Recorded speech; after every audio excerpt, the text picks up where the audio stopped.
So thanks Ashok for really setting out the whole issue of what self-reliance is. And I'm going to focus on specifically on what I'm calling as science, technology and productive forces. Because if you are talking about self-reliance, what you're really talking about is how do you develop the productive forces of society and specifically of the country. Question is, why am I raising this issue? Is technology applied science? Because there is a belief that knowledge is somehow available and we don't have to worry too much about it. Ashok has also explained that technology is also available. We don't have to worry too much about it. All we need is capital, and capitalists are there. We have the Indian banks to give the money. There is LIC, and if necessary, foreign capital will come and we'll get industrial production, we'll get goods, commodities, we don't have to worry about anything.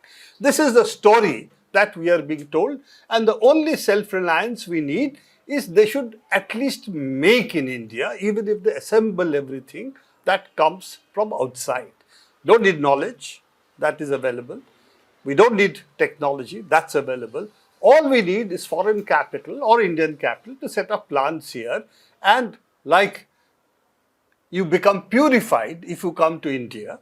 So therefore, capital, foreign capital will also be purified if it comes to India, and that is your make in India, quite different from the concept of what we knew about as self-reliance, which is made in India. And what does made in India then mean?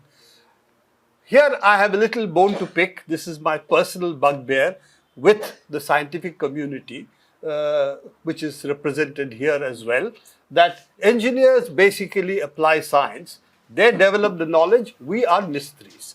But basically it comes from that concept. So I have argued that that's not really what happens. This is not how science really or technology really works. And if you take, for instance, since this is 120 years of Madame Curie's radium, since there is also a Netflix film on this, so it's become more popular. So I wanted to correlate what we all know in those who deal with this history of science, that actually vacuum pumps precede the discovery of what is a lot of this phenomena. Roentgen rays, X-rays, effectively, radioactivity. All of this really are first time you have decent, what physicists said, decent vacuum pumps. And decent vacuum pumps really come from essentially incandescent bulbs. That was the technology driver. And once you got decent vacuum pumps, the whole subatomic particle phenomena of physics becomes apparent. So this correlation of what precedes what, we can go further. Galileo and telescopes, who made the lens? You can go back further, but this relationship of which precedes which essentially is that, well, you need knowledge for developing technology, you need technology for developing the instruments of knowledge, and that is what today comes out when you talk about, for instance, a hadron collider. The Hadron Collider, essentially, as you know, is an instrument of discovery. We're discovering the universe to it. We are going back deep into space and time as well to see what the phenomena were. And it is an instrument which is really a technological marvel as well. It's a 27-kilometer tube. It has a number of instruments on it with a huge number of people working on it. And I think Satyajit first pointed this out once to me, that it is science at an industrial scale. Because the first papers which came out for the Higgs boson had 3,000 in one and 3,000 in another. So roughly 6,000 scientists were co-authors of that one paper.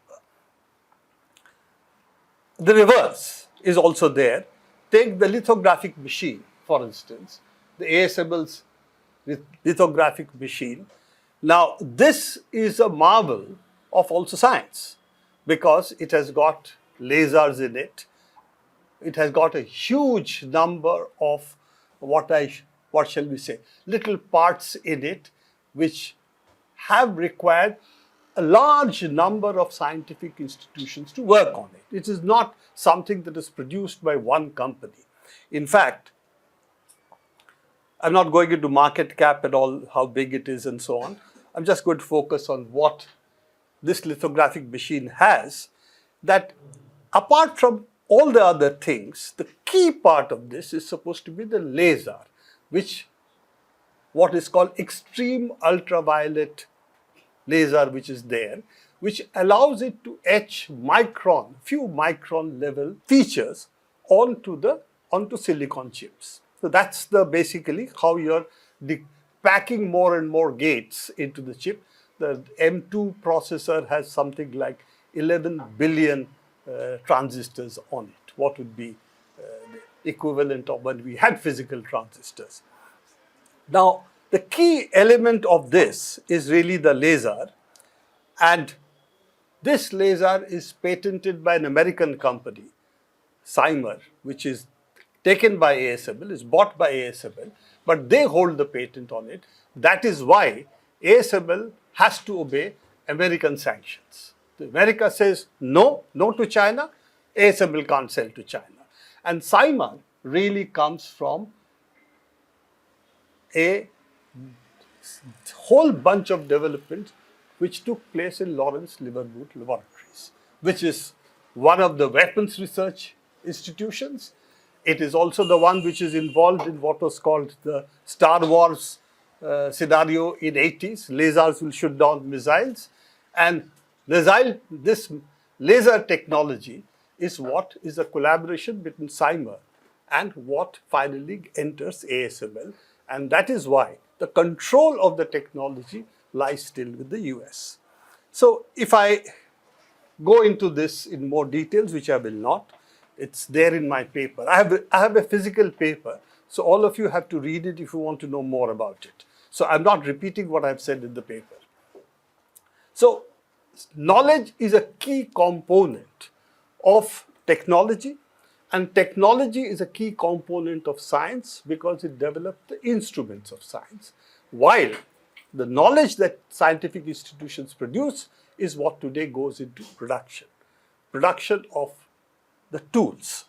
Now, I'm going to talk about, fortunately, Ashok has already covered this ground, that what was the vision of self-reliance that we had, which was both developing scientific knowledge and developing technology. He has parsed technology into two parts, really, which I'll come to just a little later, which is that it's not enough to build a steel plant. You also have to have the knowledge and the industry which builds the steel plant. But the freedom movement had that vision. It says we need to invest in human beings. Therefore, expansion of science institutions, technology institutions. So therefore, a huge investment in education in the first 5-year plan. We have to have the CSIR, which builds the scientific infrastructure of the country, and we have to build the public sector.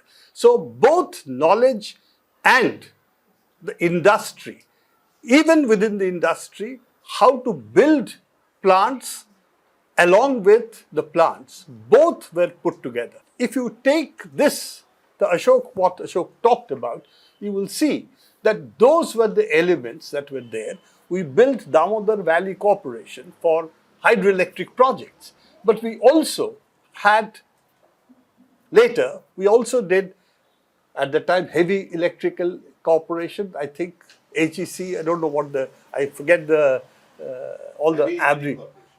Heavy Engineering Corporation. We also had, I think, Heavy Electricals, which all merged into BHEL. All of this, the vision was, it's not enough to build dams, it's not enough to build the turbines, at that time hydro turbines, not enough to build boilers also, it's not enough to build power plants, steam generation power plants, but to get the technology for it is how do you build a boiler? How do you build a turbine? We needed to do that as well. All of that later becomes one organization, which is from a boiler company which is set up in Trichy. It becomes a part of BHEL. So all this vision was there, just as he talked about also about steel plant. When we talked about atomic, at that time atomic energy was supposed to be the future. I think the atomic energy chair in the United States said that energy will be so cheap, it will not need to be metered. It will be free. That was the vision. So we had set up BARC as well. But the important part is the huge expansion or investment we made in human beings. I will talk about 4 phases of technology development here. All of this is in great detail in my paper, so I'm not going to go into details over here. But if you are talking about self-reliance, do you start from scratch? Do you buy technology when it is mature? Or do you do something different by looking at early growth, late growth? When do you intervene yourself in the technology cycle of development? Because continuously new technologies will emerge. If new technologies emerge, then where would you actually intervene? And if there is already stable technology, what do you do? These are the questions that we need to think about when you look at different kinds of technologies which exist. Now, simply put, if you talk about pharmaceuticals, the plants are small, the capital cost is small. So you may decide, I'll do everything from scratch. So I'll start very early. But if you are talking of, say, building a refinery today, petroleum refinery, would you even build one? Or will say, well, I'll just import, because building a petroleum refinery at the late stage when maybe oil will no longer be the fuel in another 10 years, you are going to get renewable energy, maybe it's not worth investing in this. So there is a question of how much you invest, when you invest, and when it comes to technology, where in the technology cycle you will invest. While you may take another industry and say, well, you know, steel is always going to be there. So I'll invest in the steel plant, buy the technology, because it doesn't make sense today to develop steel technology independently. If you take basic steel production, but I will say maybe invest in certain other areas of steel, maybe the special steels and so on. So these are decisions you need to take looking at the technology cycle, and also the size of the plants involved, the capital cost involved. So then you come to what is the lifespan of a plant. And it varies from plant to plant. Again, the interesting part is generally, and let me sort of skip over this slide very quickly to this slide, that if you take, for instance, a plant today, then R&D expenditures are high generally for those plants where the capital cost is low, with one exception. That exception is chips. Chips today, to set up a chip manufacturing plant, chip foundry, takes about 12 to 18 billion dollars. Okay, while the life of the latest chips are 3 to 5 years. 3 to 5 years, a new generation comes in. It's not that that plant's become outmoded. It still produces chips and can continue to produce chips much longer, but it is no longer on the cutting edge. This is a technology instability, if you will, which no other technology has except pharmaceuticals, where the cost of R&D is high, but that way, cost of the plant is low. It takes a lot of money to do the basic chemical, whatever it is, or the biologics today, but the cost of the plant is low. Unlike chips, where the cost of R&D is high, the cost of plant is also high in semiconductors. This is the only one. All others you will see long life cycle of the plant, 25, 30, 50 years, refineries, steel plants, etc., etc. And the cost of the plant is also high. So this is the difference that is there in technologies. All technologies are not identical. They are basically, nature of the technology is different.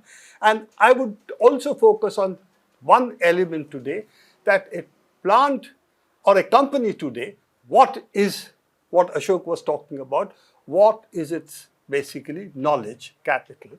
And you will see today a capital value of a company, what is called market capitalization in today's capitalist terms. The market gives the value per share, and that gives you the market cap of the company. You will see today, unlike say what it was 40 years back, that today the capital cost of the company is what is called intangibles, not physical assets, intangibles. Intangibles means, of course, a lot of hot air, I'm not getting into that, but it also means knowledge, software.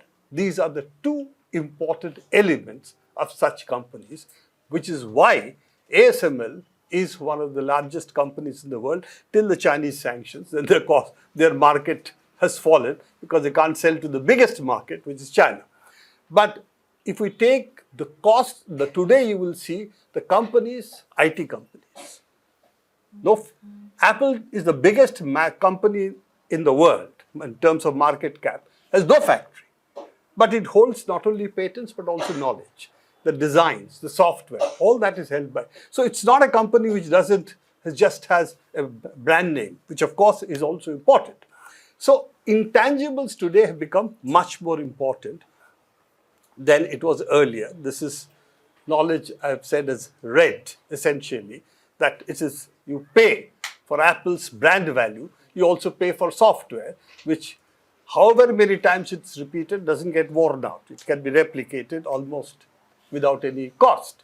So if you take the cost of manufacture, it's only about $7. This is what Foxconn gets. If you take the cost of all the intangibles, then you will see the cost of iPhone is about $500, $400, $500. So this is the equation between manufacture and what is the quote-unquote the value of the phone. Now, does it mean that when we talk about self-reliance, that we have missed the boat? So that's why I talked about that technology is always opening new opportunities. The question is, how do you intervene on them? There's a history over here, which I'm not going to go into details. That power sector, which Ashok has already gone over here, which is repeated in fertilizer steel. These are big plants. Technology has not changed significantly except for solar. So we had a window of opportunity, which is when solar came in. Everybody was in power. China got in at that stage. We didn't. And there, why did we not get in at this stage? Because we depended on Adanis, who will set up power plants, but not how to build power plants. They took plants from China. China was the biggest supplier of plants to Adanis. Indian IPPs, when they came up, who were only building power plants, they were mostly buying Chinese equipment, South Korean equipment. BHL was the one they went to last because they didn't get various incentives which they got from other companies, which is, we'll pay you, you pay us abroad, we'll give you money back abroad, etc., etc. We won't go into. Adani's court case is there, which Ashok talked about. Unfortunately, I'm under an embargo. I have criminal defamation on me for having talked about the Supreme Court judgment on that count, criticizing it. I'm in NewsClick, I'm the editor, so therefore I'm under injunction, both criminal and civil. So I'm not, so those are the things, but it's public domain, so you can read it all up. But this is also what has been followed also in the fertilizer sector. One major change was, of course, the World Bank coming in and saying all these technologies have to change. So I'm not getting into the details of that, but we had windows of opportunity. BHL could have become, like Doosan did, like, for instance, various Chinese companies did.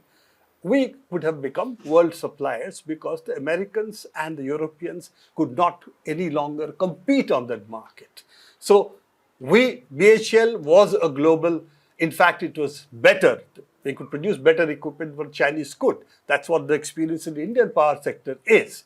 But they were in fact sabotaged effectively with the 91 policy, which Ashok has talked about. telecom. C dot switch at that time, which started with the PABX, was also what Huawei started with the PABX. And while that was really not as advanced as C dot could scale up much faster from 64, 128 to 10,000 lines, and it was stopped from going beyond 10,000 lines because of Indian telecom policies that was going to be with Alcatel. So we could not go beyond that. But the technology was in advance of what Huawei did at that point of time, except of course we destroyed C dot later. So if you go into this history, you will find we had opportunities, whether it was fertilizers or whether it was power sector, whether it was, for instance, in telecom.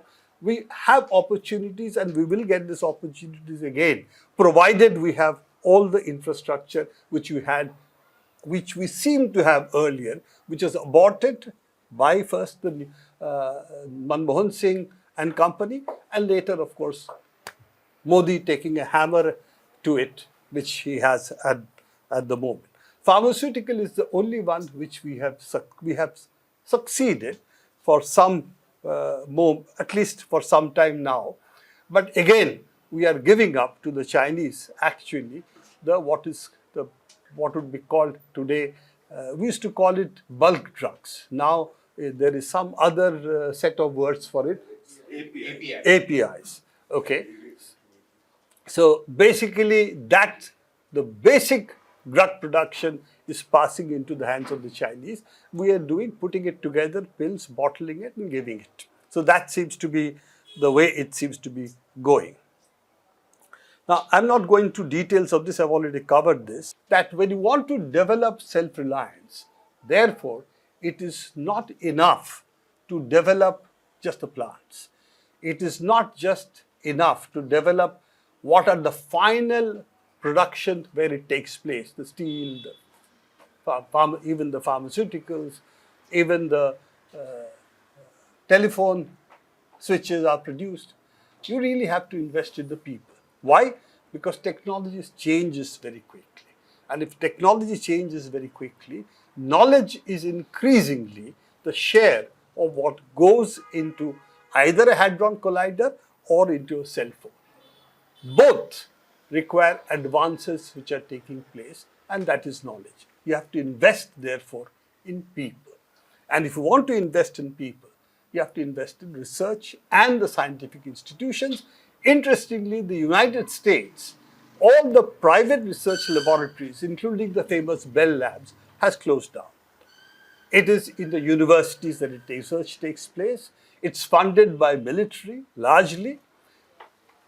Patents are held by the university and sold to private companies. That was the Bayh-Dole Act, which says publicly funded research can end up with the property of the private companies. And that meant that what was becoming much more difficult, that building a science research institutional capacity which could supply the needs of capital was no longer feasible within the roof of one company. Therefore, the state took the responsibility. We will develop all this for you, and legally we'll make it possible that you own the property of the universities by paying them some money. So this whole institutional structure of research and science, without which capital cannot develop, has been engineered in this way. And where does the knowledge come from? Well, actually, Indians and Chinese used to go to the United States. 50% of the STEM graduates, I think more than that, of STEM graduates, as it is called in the United States, are Indians and Chinese. Now, the Chinese have dropped off because of all the things that are happening between the US and China. That means the drain of Indians going there will be much more. In fact, in chips, most of the electronic design tools, as they're called, come from India and are developed by Indians, but foundry is not here. The foundries are now going to come, but the knowledge to make the foundries is not going to come. This is the key issue today, that if 80% of the capital of a company is knowledge or intangibles, where do we do it? Who are the people who build it? What is the institutional structure of science that we have? These are the key questions to be faced. And if you take Mr. Modi and his government in his self-reliance, there is no place for people. It's only capital and capitalists. So that is the reason why increasingly we are going on back to a neo-colonial path. I think I'm going to end here and leave it now to others. Okay? Thank you very much. Thank you.